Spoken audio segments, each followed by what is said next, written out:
Hey everyone, welcome back to our channel. In today's quick tutorial, I'm going to show you how to speed up Google Docs by clearing its cache. Sometimes Google Docs can run a bit slow, and this simple fix might just do the trick.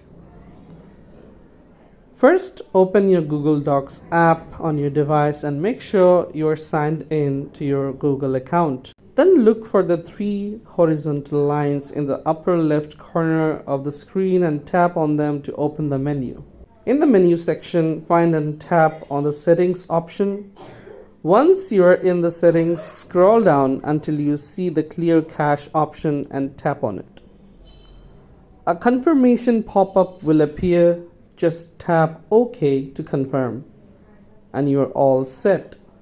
If you found this tip useful, don't forget to give this video a thumbs up and subscribe to our channel for more quick tech tutorials.